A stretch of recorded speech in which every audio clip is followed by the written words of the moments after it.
investigations into fraud happening across the country. President Trump and his administration at every level are working hard to seek out to make our country function for the taxpayer, not against the taxpayer.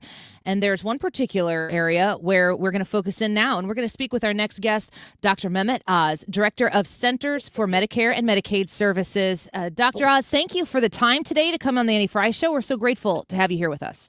Well, I feel blessed to be with you. And I was listening to Nick Shirley talking about something that's become normalized in Los Angeles.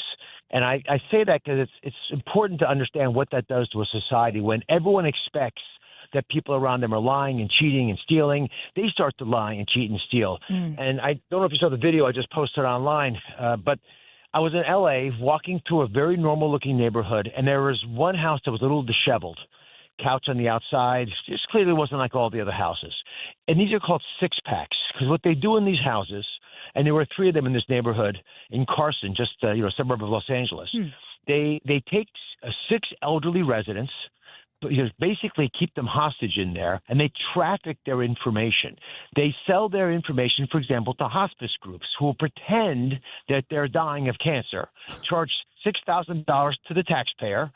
These people, by the way, aren't dying of anything. If they, one of them unfortunately died because they were there getting maybe mistreated, but that's why the cops, eventually came and shut these things down. But now that you've normalized hospice fraud, where 1/3 of all hospices in the entire country are in Los Angeles, I mean, people aren't dying that much more commonly in Los Angeles, right? Now you have the ecosystem now built another layer of fraud. These 6-packs where they now traffic people to these hospices, and then it gets worse and worse and worse. And of course, because these are unlicensed activities, it's really hard for law enforcement to catch up to them. So if you don't cut the head of the hydra off, it will become normalized and destroy society. That's happened in Los Angeles with hospice and home health care. We're seeing it with autism in states like Indiana and Minnesota. That, Minnesota was supposed to have a, $1 million, $2 million bill for hospice care. It was $400 million because folks started selling their children, basically. Parents would lie and say their parents had autism to get money. And then, of course, that child carries that diagnosis wrongly for the rest of their life. Meanwhile, they're defrauding taxpayers. New York State, number 1 job in New York. Number 1 job, not retail. Number 1 job is personal care services, home health aides, things like that. Why? Because they have a way of cheating the system. Everyone hires their child to do a job. It's basically a jobs program, and it's political patronage for the governors. And I'll give you one last stat because, it's infuriating. Your durable medical equipment suppliers sell canes and wheelchairs and knee braces.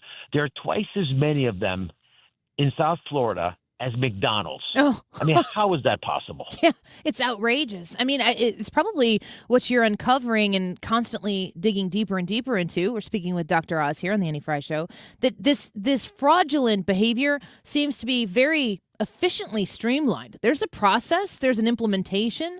How do you go to, you said you've got to cut the head off of this process. How do you know when you've gotten to the pinnacle of where this is coming from? A lot of this is just allowing people to do their jobs.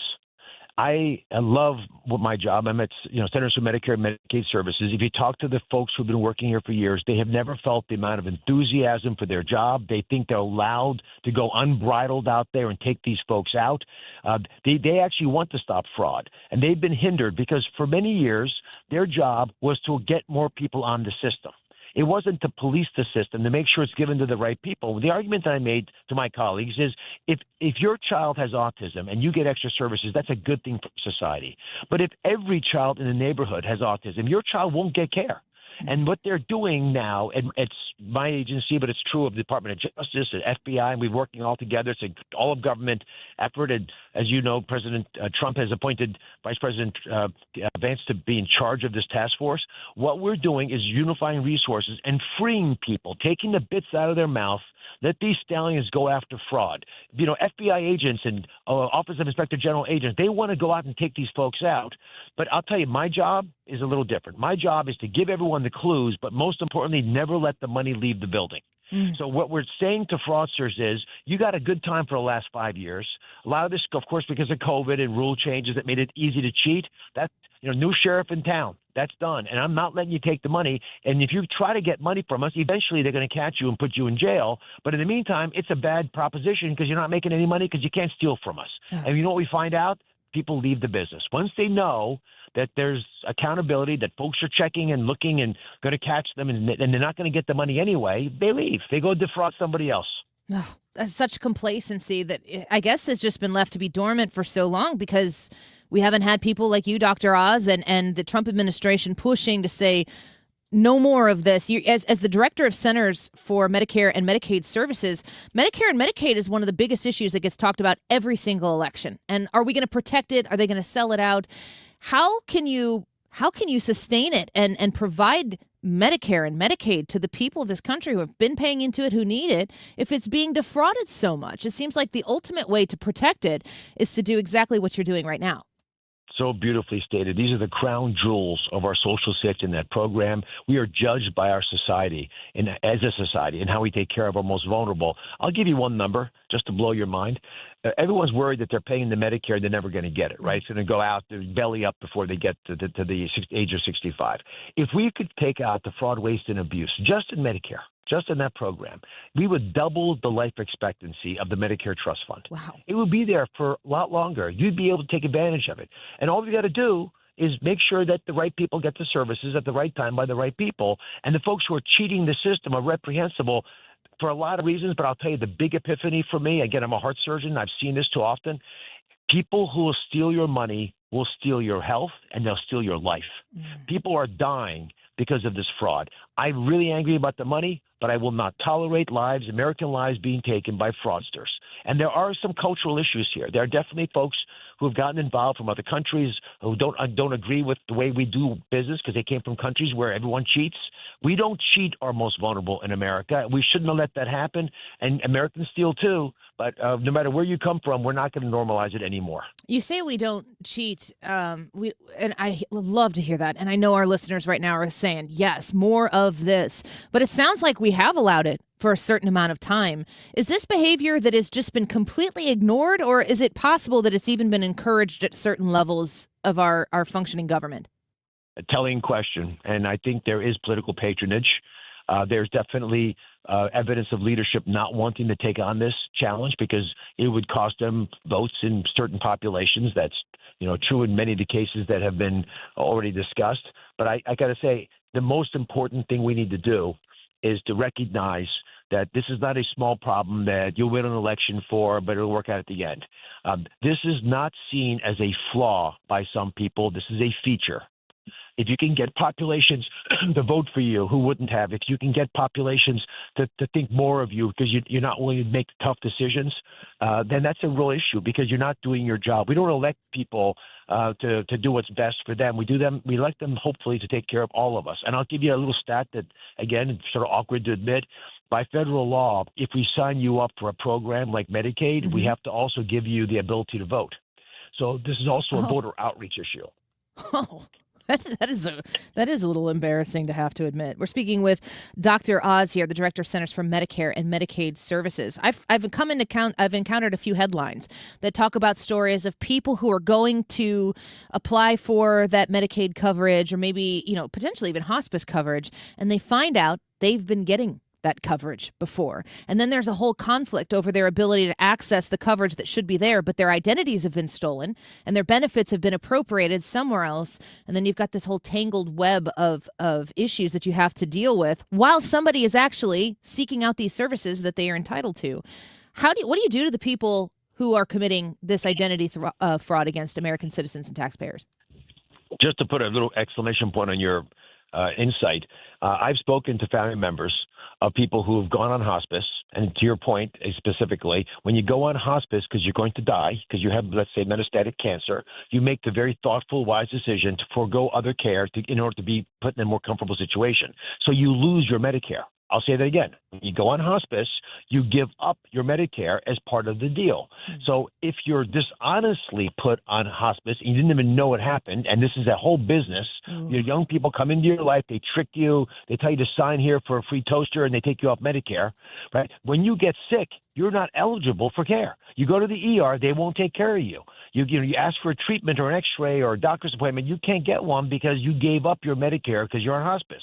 And so people have had terrible complications from that. These are some of the most reprehensible people out there, and I've got news for you. A lot of them are doctors and other healthcare providers. And we see this now, especially, for example, in Los Angeles, where we have a limited number of doctors, a couple dozen, who've used their name and their medical degree and license in order to pretend that people belong on hospice. They will often get paid by the hospice center. They'll sometimes work at the hospice center just by name. They don't actually do anything there. And that's one of the clues we have. When we see the same bad apple working at 5 hospices, why do you have to have 5 hospices? If you want to do hospice care, if you really care about the mission, have one hospice and work out of it. You do 5 because if you stay under 50 patients a hospice, you don't have to report your data to the government. So it's a trick. This is the kind of thing I'm talking about. This is not new, right? We've known about this, but if you have a hospice under 50 patients, I should be coming after you, knocking on your door, asking extra questions, because those are the bad apples.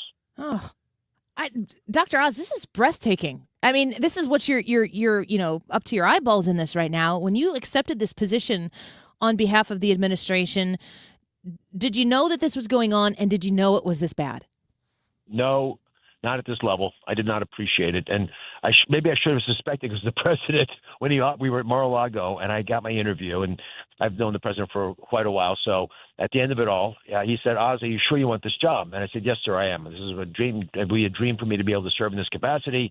And he looked around and he said, "Oz, are you really sure?" And I said, "Yes, I am." Yeah. And then he said, "Last chance." That sounds just like him. So he warned me. Yeah. He did warn me. I think there was knowledge that there was fraud, but I don't believe most of folks in this area believed it was this big. And certainly they didn't realize that the evidence was so clear. And that's why it's sort of embarrassing for the sector to look up and say, my gosh, you didn't have to be that sophisticated to understand the fraud. And that's what happened during COVID. I do think it was harder to defraud the government before COVID, but when that much money was given away with those very, very limited strings attached, people learned they could cheat the government. And if you can cheat the government out of, things like food benefits during COVID, then you learn how to cheat them on SNAP, and you learn how to cheat them on daycare and on Medicaid and on Medicare. And soon you weaponize the whole system. And there are foreign governments, certainly foreign nationals, who are world class at this. The folks that we busted last year in this massive $15 billion ring, the perpetrators were all back in Russia. That's the same thing that's happening in California. We know that in South Florida, where you have all those durable medical equipment suppliers, a lot of the guilty people flee back to Cuba. In fact, one of the mayor of Miami told me he thought the Cuban government might be actually involved in this. We have mafia that's taking roles in Philadelphia. When I was in New York last week in Flushing, Queens, it's the Chinese population there that it's an insular population. They circle the wagons. They won't talk to anybody outside the community. I actually ran into my charge nurse because I practiced at Columbia University for many years. And she was happy to see me until she realized why I was there. And then she quickly got scared and told me quickly, get out of there while I could. It's a dangerous area. People there know what's happening, but they don't want to talk about it. I've never seen her scared. This woman's helped me deal with people who are at death's door.